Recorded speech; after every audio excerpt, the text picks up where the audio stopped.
All right, let's have a little fun. If David's listening to this, because you said I'd buy Founders Podcast, but I actually think you probably meant it. How valuable do you think Founders is? When you think about Founders, and getting to know David over the last year has been just a treat. And the more I kind of think about what he's building, it's a very valuable tool. Like how do you think about Founders? What does it mean to you, and where do you think that type of brand is headed? Wow. Okay. So, when I talked about how the internet is good at eventually finding something good, but it can take a while.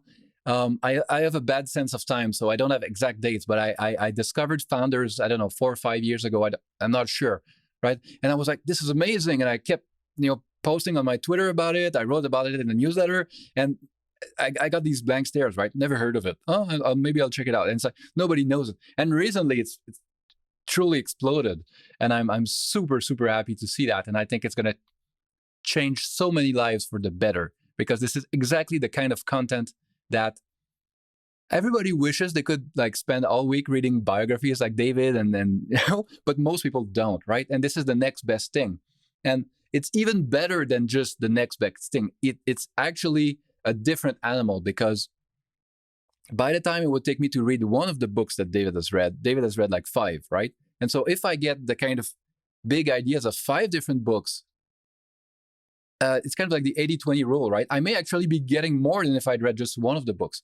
But then, as I keep listening to David, some of these books are like, oh, this one is great enough. I want to actually read the whole thing, right? So he's helping me pick books that I may not have stumbled on otherwise. And the rest of the time, he's giving me a lot of the value from it. And he's not actually just doing a summary of the book, right? He's not about just like, oh, I'm going to give you the Cliff's Notes.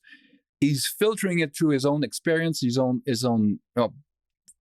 database of hundreds of books and connections. And now he's meeting like Sam Zell, and right? He's so deep into the founder kind of world that he's going to find stuff in the books that I would not find if I read them myself. So he's adding a ton of value. And the beauty of his model is that if something is timeless enough to have a book written about it, then his podcast episode is evergreen, right?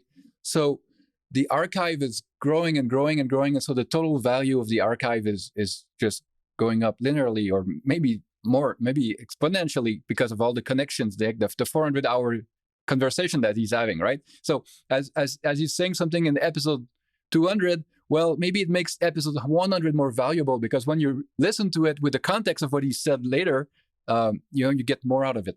So I think he's got a great business model, right? The podcast is becoming more valuable over time. He's reaching some of the most, his audience is everybody that wants to build something that from a 20-year-old would-be startup founder to, I'm sure, some 85-year-old titans of industry, right? Everybody can get something out of it. I don't even know why it would be worth it, but because David also understands how podcasts can be businesses, right? So the vertical integration that he's doing, and I'm looking at him doing it more and more. The podcast is ad-free, so it reaches the most people possible. But then in the podcast, he's selling some of his own stuff, right? So there is his members-only podcast where he's doing AMAs and his quick, Readwise, basically, highlights that he's doing. And I'm sure he's going to experiment with all kinds of other stuff over time. Some of that stuff can probably be spun out as other side businesses that he doesn't necessarily have to run, but he's going to be the distribution for it. And so he's going to create a bunch of value inside of Founders and probably have a bunch of satellites over time around it. And so sky's the limit. If I had the capital, I'd make an offer, but he's not going to sell. And it's so based around his brain that I wouldn't want to own 100% of it, right? I'd be fine being a minority partner with him, but he has to stay aligned for it to work. So anyway, I know that was rambling and all over, but I love what he's building. I've gotten so much value out of it, and I feel like he's just making the world a better place, basically, by taking all of that stuff that's sitting on a shelf somewhere inside of a book that's not in the minds of all these people, and all of a sudden he's uploading it, to tens and tens of thousands of people, and exactly the kind of people who can most benefit from it, right? Because they're going to be able to apply it in their own businesses. just talking to him gets you energized. I mean, he's a joy to talk to. You kind of said you were beating the drum for 4 or 5 years, saying everybody needs to listen. And then there was a tipping point. And I think you're probably seeing a lot of those tipping points due to what you do, where things, you kind of maybe have an insight that this could be big, but nobody else has caught on to it. Is there any pattern you've seen of what makes something tip? Like was there anything that you recognized with David that there was a tipping point, or anything else in the world that you kind of saw coming that eventually took on, and maybe the patterns those follow of when something's ready to kind of explode?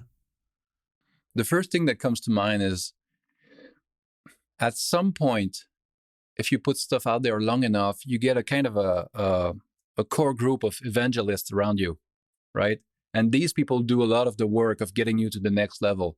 And so I remember when Patrick O'Shaughnessy was asking on Twitter, right? Oh, any good podcast? And then there's all of David's fans in there, right? You have to check this out. You have to check this out. You have to check this out.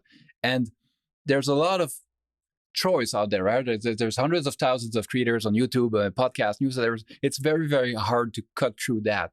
But I feel if you have a core group of super passionate people, like kind of like I was about David, who like, I have to tell about everybody because like this is great, right? I'm helping you by telling you about it, right? Or if you inverse it, right? If I'm not telling people about it, I'm doing them a disservice because I know how good it is, right? It's the same thing with like honest marketing is exactly that. If you know you have something great and you're too shy, or you don't enjoy like being promotional, so you never talk about it and you don't push it, you're kind of doing your would-be customers a disservice, because the thing is actually great. It's actually going to help them, right? So that's how I feel about a lot of these creators who they get to a point where it feels like anytime something around that field, that topic is mentioned, there's always a bunch of people coming out and mentioning them, and that cuts through the noise. And Patrick mentioned when he did the partnership with David, how that's kind of like how he discovered him, right? At first, it was like David had his paywall, and it's like he had all this friction. It was harder to get him to know, but enough people can keep telling you about it. And David also even mentioned that some of his biggest fans, they bought, maybe it was you, I don't know, they bought dozens and dozens of subscriptions to his podcast, and they gave them away to their employees or their friends, right? When you have these types of evangelists around you, something's going to happen at some point. It can't stay static. Either you just stop it and it dies there, or you break out at some point.